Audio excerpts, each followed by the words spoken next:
Vamos a ver ahora los contenidos de este curso Análisis Estructural 1 y bueno, vamos a referir a una fotografía de una estructura y a partir de allí vamos a hacer las consideraciones.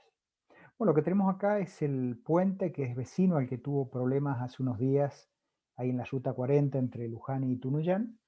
Esta estructura, bueno, básicamente sirve para soportar el tráfico vehicular y camiones, etcétera, que pasan por el mismo. Los autos y camiones llevan su carga entonces a un tablero, el tablero a unas vigas, las vigas a esta estructura acá, va directamente al suelo, o a esta otra estructura que también va al suelo. Entonces, a partir de estas estructuras es donde nosotros vamos a considerar qué vamos a estudiar. Bueno, lo primero que vamos a hacer es repasar del curso de estabilidad lo que hace a estructuras isostáticas, y eso vemos en la unidad número uno. Entonces acá están marcados con estas flechas en rojo las vigas que son isostáticas, básicamente apoyan sobre unos elementos de neopreno, tanto en esta estructura como en esta otra, y bueno, reciben las cargas del tablero. Básicamente una vez que la técnica constructiva es que una vez que están construidos estos elementos y estos elementos estructurales, bueno, con una grúa estas vigas generalmente son prefabricadas y se van poniendo en las posiciones y después se construye básicamente el tablero y allí termina la construcción de la estructura.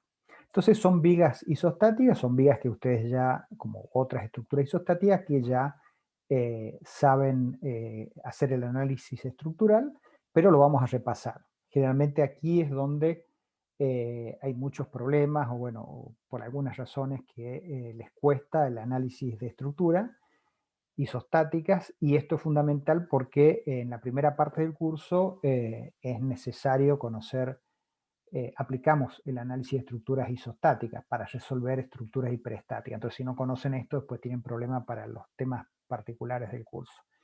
Entonces, bueno, tendremos que pensar entre todos qué hacemos para que las dificultades que tenga el grupo o cada uno la podamos salvar en poco tiempo, pueden ser un par de semanas mientras vamos estudiando los otros temas del curso. Pero sí es un tema que tenemos que conocerlo.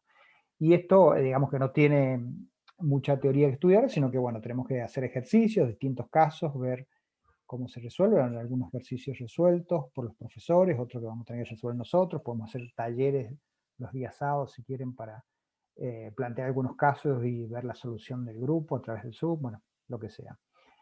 Sí tenemos entonces que generar acciones para que podamos resolver este tipo de estructura que está puesto como unidad número uno, pero bueno, básicamente es lo que ustedes ya conocen de estabilidad.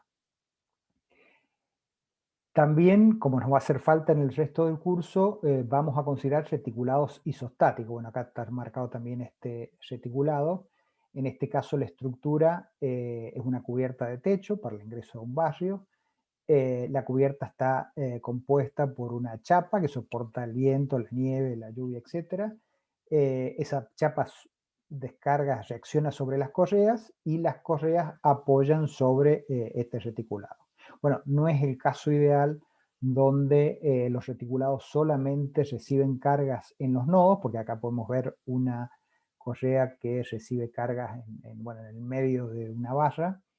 En el caso ideal esto no se considera, pero bueno, en realidad sí, y bueno, básicamente además de estas barras estar sometidas a compresión, estará sometida a flexión, se puede resolver igual, pero no es reticulado ideal.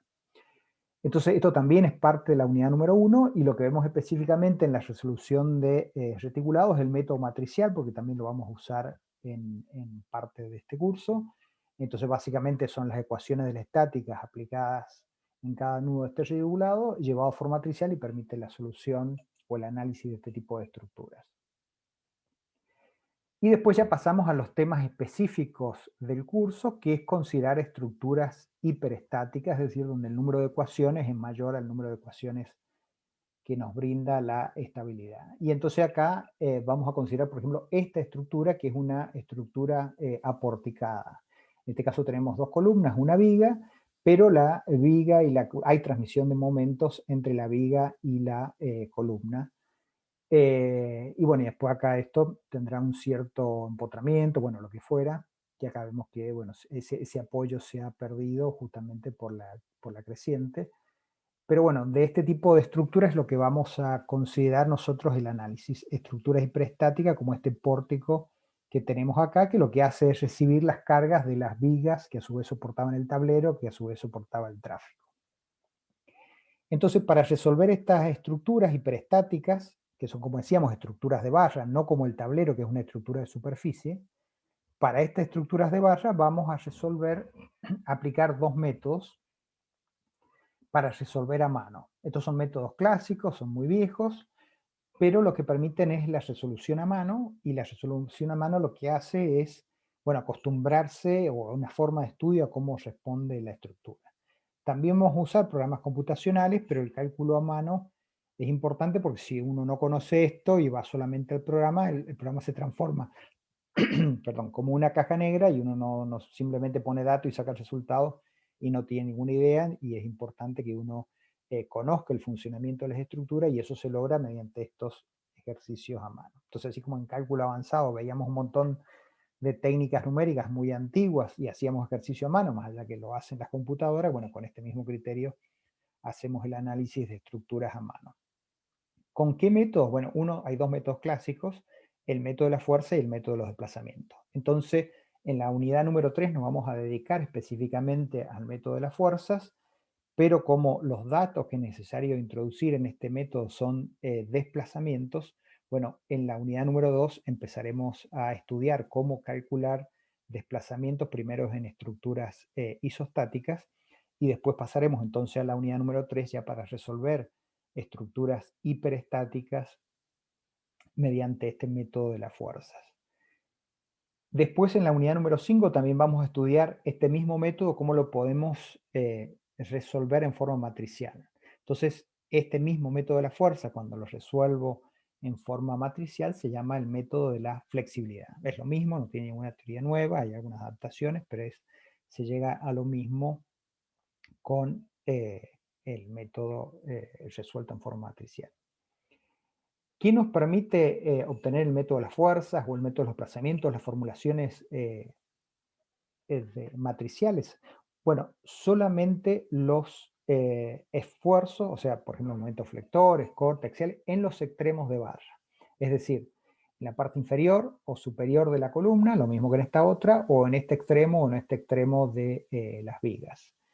No vamos a obtener con estos métodos qué pasa dentro de los elementos estructurales. Sí lo vamos a poder resolver con lo que ya conocemos de estática, pero el método de la fuerza y el método de los desplazamientos, su formulación matricial, solo nos va a obtener, nos va a permitir calcular acciones de extremo de elementos de barra, es decir, momentos flectores, corte, axial, torsor, solamente en los extremos de barra, no en lo que pasa dentro de la barra.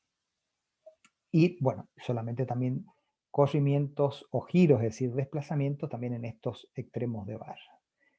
Después, cuando vamos a los programas computacionales, trabajan con otra técnica numérica, que no es ninguna de estas que estamos mencionando, que es el método de elementos finitos. Ya vimos en cálculo avanzado métodos para resolver ecuaciones diferenciales.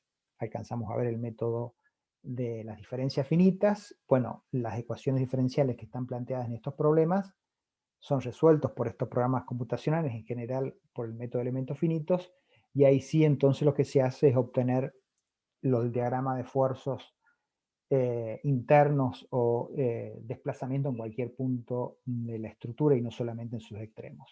Así que hacemos también, como decíamos, un estudio básico de las estructuras de barra en campo lineal, y lo que obtenemos también con estos métodos que son muy simples, solamente datos en los extremos, pero después con lo que ya sabemos de estabilidad lo vamos a poder completar. Así que uno de los métodos fundamentales que estudiamos, unidad número 3, método de las fuerzas. Para eso necesitamos conocer desplazamientos en la unidad número 2, y después vamos a ver la formulación matricial de este método en la unidad número 5. Y después, bueno, para las mismas tipologías estructurales vamos a ver esta otra metodología, que es el método de los desplazamientos en la unidad número 4, y también vamos a ver su formulación matricial en la unidad número 5 con el nombre de método de la rigidez. Entonces, métodos clásicos, método de la fuerza y método de los desplazamientos, unidad 3 y 4. Su formulación matricial es el mismo método, pero digamos con un procedimiento de solución matricial en la unidad número 5, denominados método de la flexibilidad y método de la rigidez. Pero básicamente vemos solamente dos métodos de análisis de estructuras hiperestáticas, que son los métodos clásicos. A lo que nosotros le vamos a sumar el uso de los programas computacionales que trabaja con el método de elementos finitos, que es mucho más amplio y sirve para distintas tipologías de estructuras y no solamente en el campo lineal, y que bueno, es por eso que ha tenido también mucho avance y mucha aplicación en los programas computacionales.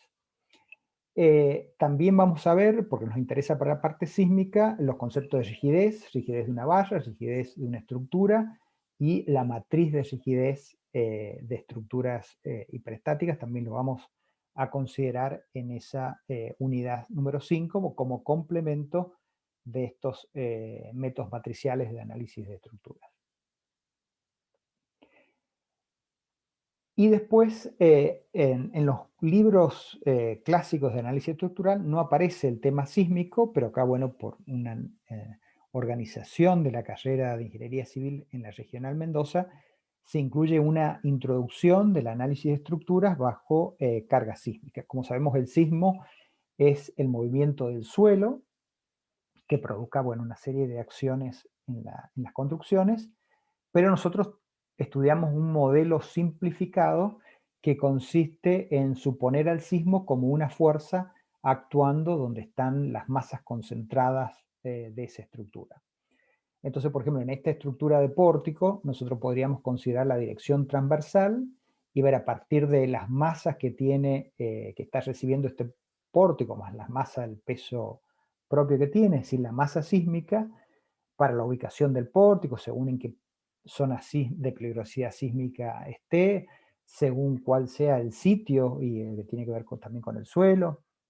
O sea, distintas consideraciones de estructura, nosotros vamos a poder definir cuál es una fuerza equivalente a la acción sísmica que puede llegar a soportar, de acuerdo a los reglamentos, que en este caso va a ser el IMPRESIR SOC 103, que puede soportar esta estructura. Y hemos dibujado la flecha en verde para indicar que el sismo hay que analizarlo en la dirección transversal como en la dirección longitudinal, como está puesta esta flecha amarilla. Entonces, en esta unidad número 6 vamos a hacer análisis de estructuras sismorresistentes solamente con el método estático, iniciando primero en cómo calcular estas fuerzas que tiene que soportar donde está la masa principal de la estructura, y después ya en una construcción, como podría ser una vivienda, conocida la fuerza total, que es el corte basal que llega a esta estructura, cómo distribuimos esa fuerza en los distintos elementos sismorresistentes que componen la misma. Entonces, bueno, consideraremos distintas plantas estructurales y en el práctico se analiza también una vivienda y se ve a partir del corte basal completo cuánto le llega a cada una de las estructuras. Eso los vemos en la unidad número 6, como decíamos, es un complemento a los temas de análisis estructural que se ven en la bibliografía clásica. Y la última unidad, la unidad número 7, es análisis de estructuras en fase plástica. Bueno, en todas las unidades anteriores hemos trabajado básicamente en análisis elástico, es decir, estructuras que cumplen con la ley de Hooke, pero bueno, eso en la naturaleza eso es un comportamiento excepcional, digamos, lo general es que los materiales tienen comportamiento no lineal, como esta estructura de hormigón que estamos viendo acá. Y en particular, bueno, cuando uno hace análisis sísmico, también tiene que ver qué le va a pasar a esa estructura que va a tener durante un sismo de diseño, como el que está previsto en el reglamento, un comportamiento no lineal. Entonces, bueno, hay que ver esa no linealidad y, bueno, cuáles son las zonas que se van a ver principalmente afectadas. Entonces, en elementos a flexión hay lo que se llaman rótulas plásticas o en reticulados hay zonas plásticas, que son zonas, digamos, que salen de la parte elástica y entran en una fase, por ejemplo, plástica. Y básicamente se analiza también lo que es el mecanismo de colapso, es decir, cuál es la carga última que puede soportar esta construcción y dónde estarían las zonas dañadas cuando se llega a ese nivel de carga última. El reglamento sismoresistente del 103 argentino básicamente dice que el diseñador, una vez que tiene su diseño de estructura para todas las cargas que tiene que soportar, incluido el sismo, tiene que definir el mecanismo de colapso y decir, bueno, la estructura en el caso de un sismo va a lo que se llama, bueno, fallar en estas zonas, pero no se va a producir el colapso total de la misma. Bueno, ese análisis es un análisis en comportamiento no lineal y es el que también vamos a ver en la última unidad del curso. Entonces, los modelos estructurales que vamos a considerar como estructuras hiperestáticas son vigas continuas, pórticos, marcos, bueno, reticulados hiperestáticos y vigas espaciales. Para esta tipología de estructuras, entonces en las primeras unidades, en las primeras 5 unidades nos vamos a dedicar a determinar con el método de las fuerzas o su forma matricial, el método de la flexibilidad, o el otro método que es el método de desplazamiento en su formulación matricial, el método de la rigidez, nos vamos a dedicar a hacer el análisis de estas tipologías estructurales. Y básicamente a partir de estas estructuras hiperestáticas, ¿a qué resultado vamos a llegar? Bueno, a los diagramas de esfuerzos internos, acá está dibujado el diagrama de momento flector para esta estructura hiperestática, a esto habría que agregarle el torsor, perdón, torsor en este caso no, pero hay estructuras que pueden tener momentos torsores, el diagrama de corte, axial, las reacciones, y también el cálculo de desplazamiento. Por ejemplo, acá están los desplazamientos que permite obtener SAP 2000, con un sub 1, sub 2 y un sub 3, marca los corrimientos en la dirección X y Z, y después están los giros también en las 3 direcciones que sufren en este caso este nudo que estamos considerando acá. Así que estos serían los resultados a los cuales vamos a llegar y que son los resultados que básicamente pedimos en las evaluaciones. Las evaluaciones prácticas tienen en las 2 evaluaciones o en la evaluación global es una estructura hiperestática determinada con sus cargas y lo que pedimos es estos cálculos o llegar a los diagramas de esfuerzos internos y en algunos casos también el cálculo de los desplazamientos. Así que de esto trata el curso principalmente, resolver estructuras hiperestáticas, ya sea con el método de la fuerza, el método de la flexibilidad en su formulación matricial, o el método de los desplazamientos, o el método de la rigidez. Después agregamos este tema de el análisis sísmico mediante el método estático, según el reglamento CIRSOC-IMPRES 103, parte 1. Y después cerramos en una unidad, que es básicamente una semana, qué pasa si esta estructura no tiene un comportamiento lineal, sino un modelo específico que es elastoplástico lineal, y bueno, llevamos a esta estructura a un nivel de carga que bueno, haga cierta zona de la estructura, hacerlas trabajar en campo no lineal y bueno, cuál es su mecanismo de colapso, es decir, cuál es el valor de carga que puede soportar ante producirse el colapso total y dónde van a estar ubicadas estas zonas de daño que llamamos o rótulas plásticas o zonas plásticas. Así que a esto nos vamos a dedicar en estas 16 semanas. La primera es, como decíamos, la unidad número 1 de repaso de estabilidad y la última es de todo lo que es evaluaciones globales, etcétera. O sea que básicamente nos están quedando 14 semanas específicas, más allá que están incluidos allí los parciales, para estudiar las unidades específicas de este curso de análisis estructural 1, que bueno, que esperamos que sea interesante y estudiar este tipo, más allá que no les gustan las estructuras, que pueden ser un tiempo de, bueno, de encontrarse de otra manera, a lo mejor con lo que ya han visto, y bueno, poder avanzar en estos conceptos básicos que después el que le interese va a poder seguir profundizando, ya sea en posgrados y con el uso de software que tiene mucho más que lo bastante básico que vemos en este curso. Bueno, gracias.